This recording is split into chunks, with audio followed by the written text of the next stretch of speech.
आज से 3 जुलाई तक इस लोकसभा का पहला सेशन चलेगा। बड़े काम के बीच विपक्ष के हंगामे के भी पूरे आसार हैं, लेकिन संसद सत्र को लेकर सबसे बड़ा सवाल जो ट्रेंड कर रहा है वो ये कि नया लोकसभा स्पीकर कौन होगा। बीजेपी की रणनीति और कांग्रेस का पॉलिटिकल गेम प्लान समझाती हुई एक रिपोर्ट हम आपके सामने प्रस्तुत कर रहे हैं।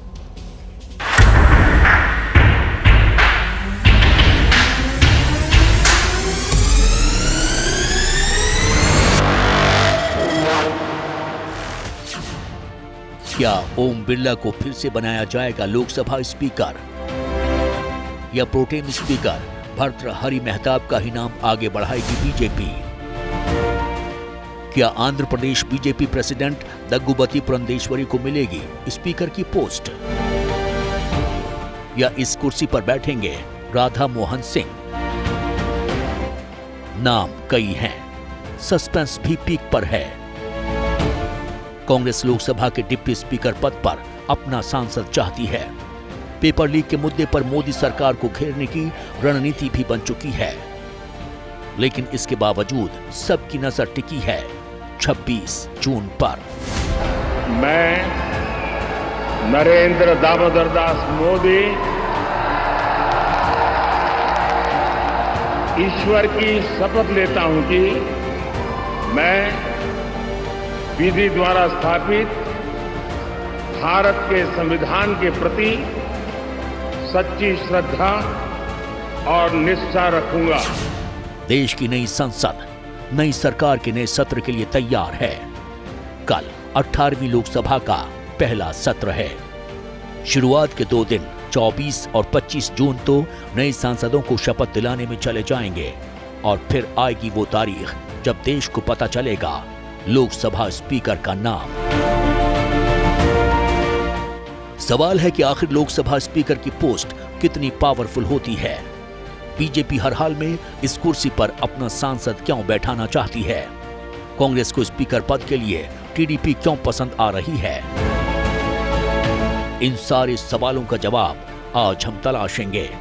संविधान के जानकार और राजनीति के विश्लेषकों से ये सवाल पूछेंगे, लेकिन उससे पहले जान लीजिए कि कल जब 18वीं लोकसभा का पहला सत्र शुरू होगा तो क्या होगा। इस संसद सत्र के पहले दिन सबसे पहले सुबह 9:30 बजे प्रोटेम स्पीकर को राष्ट्रपति जी राष्ट्रपति भवन में शपथ दिलाएंगे।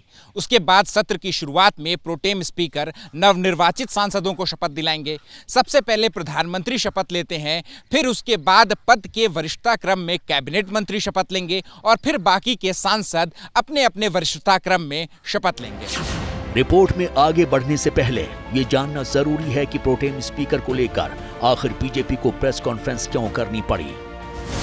दरअसल 18वीं लोकसभा में बीजेपी सांसद भर्तृहरि मेहताब को प्रोटेम स्पीकर चुना गया है। ये चुनाव राष्ट्रपति द्रौपदी मुर्मू ने संविधान के अनुच्छेद 95(1) के तहत किया, लेकिन नाम का ऐलान होते ही विपक्ष भड़क गया।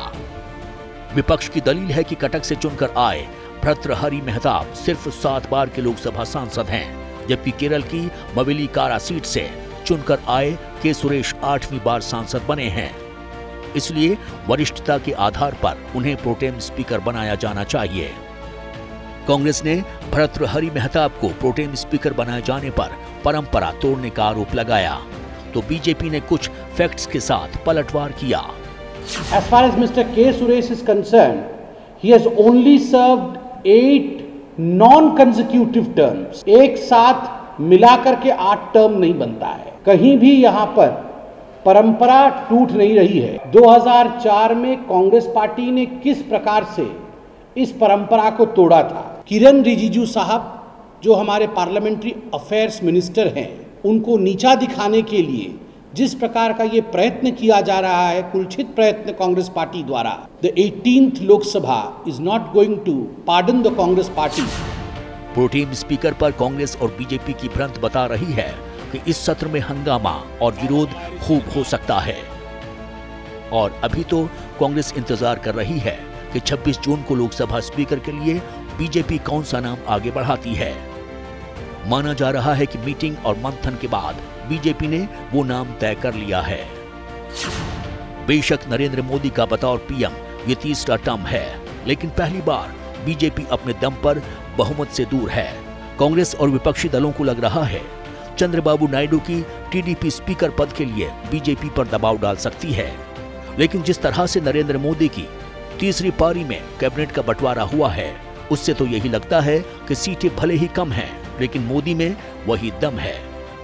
यानी कहीं से भी ऐसा सिग्नल नहीं आया है जिससे लगे कि बीजेपी अपने सहयोगी के आगे सरेंडर है। आमतौर पर संसदीय परंपरा यही है कि लोकसभा का जो अध्यक्ष का पद है वो सत्तारूढ़ दल के पास हो। विपक्ष को भी समझ में आता है कि जो अध्यक्ष है, लोकसभा अध्यक्ष है, वो होगा सत्तारूढ़ दल का, लेकिन वो समझ रहे हैं कि अब जब गठबंधन की सरकार है तो कम से कम टीडीपी और जेडीयू जो बीजेपी के सबसे बड़े सहयोगी दल हैं, उनका अगर लोकसभा अध्यक्ष हो जाता है तो सदन में एक दबाव भारतीय जनता पार्टी पर बना रहेगा। स्पीकर का पद जो है, सरकार चाहे गठबंधन की हो या गैर गठबंधन की हो, अकेली बहुमत की हो, हमेशा बड़ा निर्णायक होता है, क्योंकि सदन की कार्यवाही चलाने की पूरी जिम्मेदारी स्पीकर की होती है। और स्पीकर की जो भूमिका होती है वो एक तरह से सदन के अंदर सर्वोच्च न्यायाधीश की भूमिका होती है।